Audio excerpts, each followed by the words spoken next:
You clearly know who your stakeholders are. So now what you need to do is find out how you're going to use your influence to progress your career further.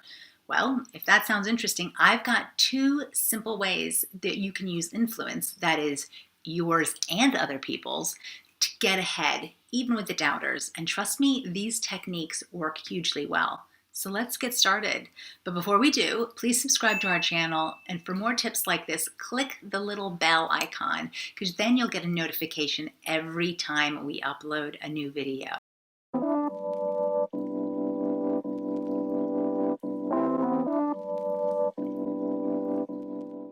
And if you want to advance your career, well, what you first need to know is who can influence your career in the direction it takes. But if you already know that, well, the focus in today's video is how these people actually influence each other, which is so much more powerful. I'm Dr. Suzanne Doyle-Morris, founder of Inclusic, and I've spent my whole career helping women progress their careers by figuring out how these relationships work.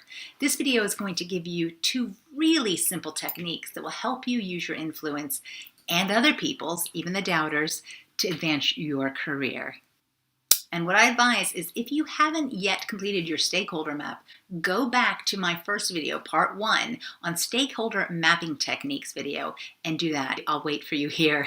Okay, so now you got your map. Now what? Well, the way to build your map and circle of influence is by answering a simple question. What is the relationship between all the people who are in this map? Big secret, they have their own stakeholder map too. So sometimes you'll get what I like to call a slow to warm up person on our map. We all have these people.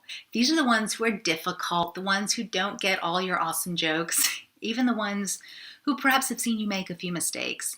I want to be clear, these people are not lost causes, yet getting them on board is going to take more time. And one of the best ways to do that is not by doing a song and dance just for them yourself, but by involving other people one or two ways at what I call stealth influence.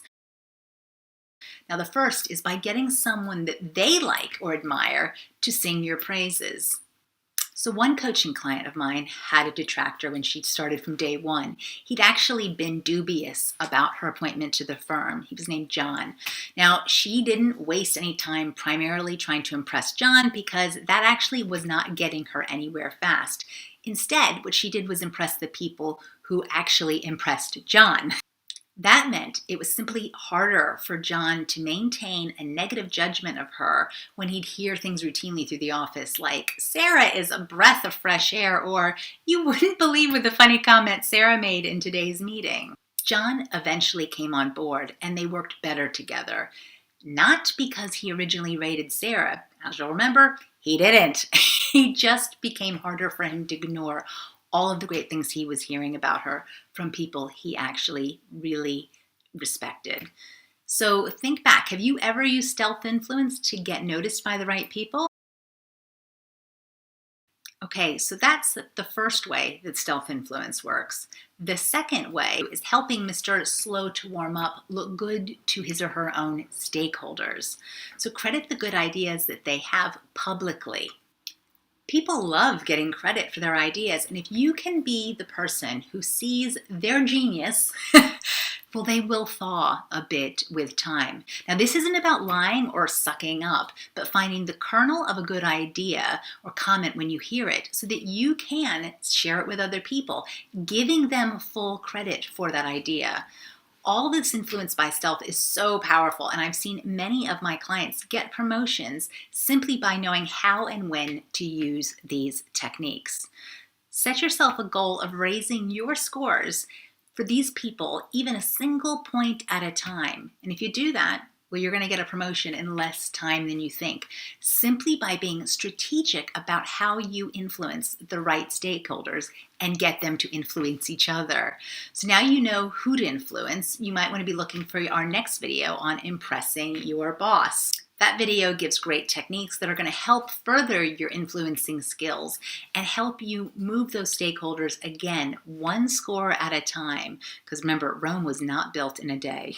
If you found this video helpful, then like it, share it with others, and subscribe to our channel so that you're going to get videos routinely that help you with your career. And when you look at your own stakeholder map, think about whose number are you going to try to raise first. Write that number down in the comment section and tell us one idea you have on how you can improve that relationship. Share your techniques for others in that box because the community is really interested. Remember, they're trying to do the same thing as you. I wish you every success in your stealth influencing, and it does take work, but I can promise you it is so worth it because remember, no one cares about your career as much as you do.